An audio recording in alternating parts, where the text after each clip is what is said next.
ዓለም በጉጉት የጠበቃት 21 ሰዓታት ውጤቱ ግን ስምምነት የለም የሚል ነበር። አሜሪካና ኢራን በፓኪስታን ምድር ፊት ለፊት ተገናኝተው ምን ተፈጠረ? አሜሪካ ለኢራን ትታ የሄደችው ያ የመጨረሻና ምርጥ የተባለው አሜሪካ የሰጠችው አማራጭስ ምንድን ነው? ሰላም ጤና ይስጥልን ውድ የብስራት ሚዲያ ቻናል ቤተሰቦች፣ አልጀዝራ የአሜሪካና የኢራን ድርድር ምን ይመስል ነበር በሚለው ጉዳይ ይዞት የወጣውን መረጃ ይዘንላችሁ ቀርበናል። ዛሬ በዋናነት የምናተኩረው በዓለም አቀፍ ፖለቲካ ትልቅ ትኩረት በሳበው የአሜሪካና የኢራን ድርድር ላይ ይሆናል።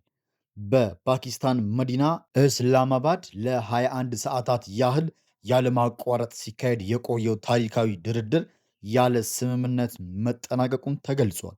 የአሜሪካው ምክትል ፕሬዝዳንት ጄዲ ቫንስ አሜሪካ የመጨረሻና ምርጥ ያለችውን የውል ሐሳብ በጠረጴዛ ላይ ትታ ወደ ሀገሯ መመለሷን አስታውቀዋል። በዛሬው አትማችን የድርድሩ መክሸፍ ምክንያቶች፣ የኒውክሌር ጉዳይ አወዛጋቢ ነጥቦች፣ የፓኪስታን ሚና እና የፕሬዝዳንት ዶናልድ ትራምፕ አስገራሚ ምላሾችን በዝርዝር እንመለከታለን። ወደ መረጃው ስናልፍ ምክትል ፕሬዝዳንት ጄዲ ቫንስ ከኢራን ተደራዳሪዎች ጋር ለ21 ሰዓታት የዘለቀ ውይይት ካደረጉ በኋላ መግለጫ ሰጥተዋል።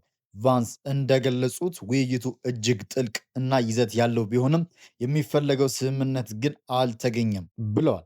ቫንስ በንግግራቸው ወቅት ለ21 ሰዓታት ያህል ስንደላደር ቆይተናል፣ ብዙ ጉዳዮችን አንስተናል። ይህ መልካም ዜና ነው። መጥፎ ዜናው ግን ስምምነት ላይ አለመድረሳችን ነውም ብለዋል። አክሎ የዚህ ስምምነት አለመፈጸም ከአሜሪካ ይልቅ ከኢራን እጅግ መጥፎ ዜና መሆኑን ገልጿል። አሜሪካ የቀይ መስመሮቿን በግልጽ አስቀምጣለች፣ ኢራን ግን እነዚህን ውሎች ለመቀበል ፈቃደኛ አልሆነችም በማለት ድርድሩን ለምን እንደተቋረጠም አስረድተዋል።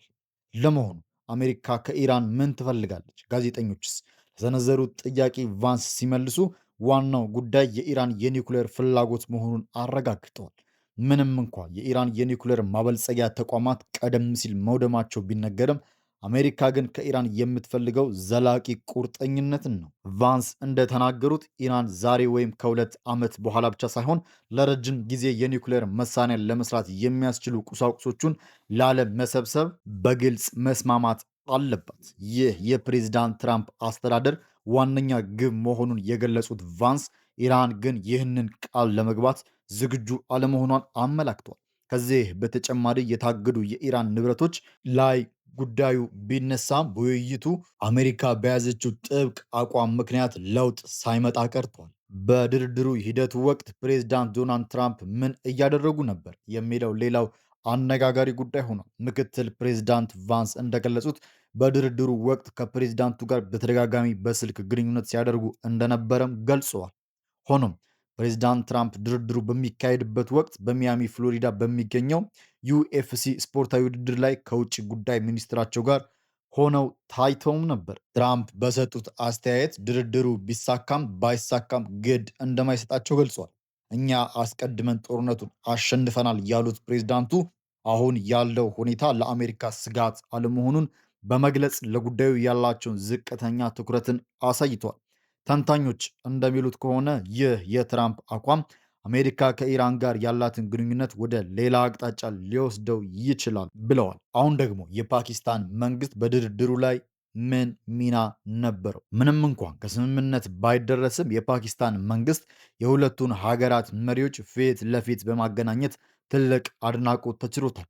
ቫንስ የፓኪስታን ተደራዳሪዎች አስደናቂ ስራ ሰርተዋል በማለት ምስጋናቸውን አቅርበዋል። ከ1979 የኢራን አብዮት በኋላ እንዲህ ያለ ከፍተኛ የፊት ለፊት ግንኙነት መደረጉ በራሱ ትልቅ ስኬት እንደሆነ ተገልጿል። በሌላ በኩል ኢራን የአሜሪካን ጥያቄዎች ከፍተኛ ፍላጎት ያለባቸው በማለት እንደምትተችም ተነግሯል። በተለይም በሆርሙዝ የባህር ሰርጥ ላይ ያላትን ተጽዕኖ እንድትቀንስ የቀረበላት ጥያቄ እንደማትቀበለውም ይገመታል። ይሁን እንጂ አሜሪካ የመጨረሻ ምርጥ አማራጭ ያለችውን ሰነድ በጠረጴዛ ላይ ትታ መውጣቷን የዲፕሎማሲው በር ሙሉ በሙሉ እንዳልተዘጋ ያሳያል።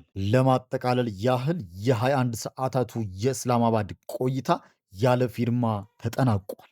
አሜሪካ ወደ ሀገሯ ተመልሳለች። ኢራን ደግሞ የቀረበላትን አማራጭ እያጤነች ትገኛለች።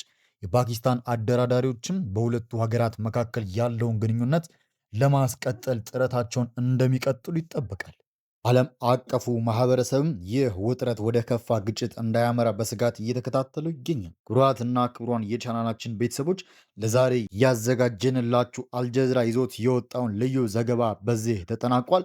በፓኪስታን እስላማባድ የተካሄደው የ21 ሰዓታቱ የአሜሪካና የኢራን ድርድር ያለ ስምምነት ቢበተንም አሜሪካ በጠረጴዛ ላይ ያስቀመጠችው የመጨረሻ አማራጭ እና ፓኪስታን የከፈተችው የዲፕሎማሲ መስመር የዓለምን ትኩረት መሳቡን ይቀጥላል። ኢራን ለቀረበላት ጥያቄ የምትሰጠው ምላሽ እና በቀጣይ የሚኖሩ የዲፕሎማሲ እንቅስቃሴዎች በቅርበት እየተከታተልን ለእናንተ የምናደርስ ይሆናል። ባለንበት ሰዓት ፕሬዚዳንት ትራምፕ ጦርነቱን አስቀድመን አሸንፈናል ቢሉም በሁለቱ ሀገራት መካከል ያለው ውጥረት ግን ገና እልባት ያላገኘ የቤት ስራ ሆኖ ቀጥሏል። በሚቀጥለው ዜናችን እንዲሁም መረጃ እስክንገናኝ ድረስ ሰላም ቆዩ። ሰላም ለሕዝባችን፣ ሰላም ለዓለም ይሁን።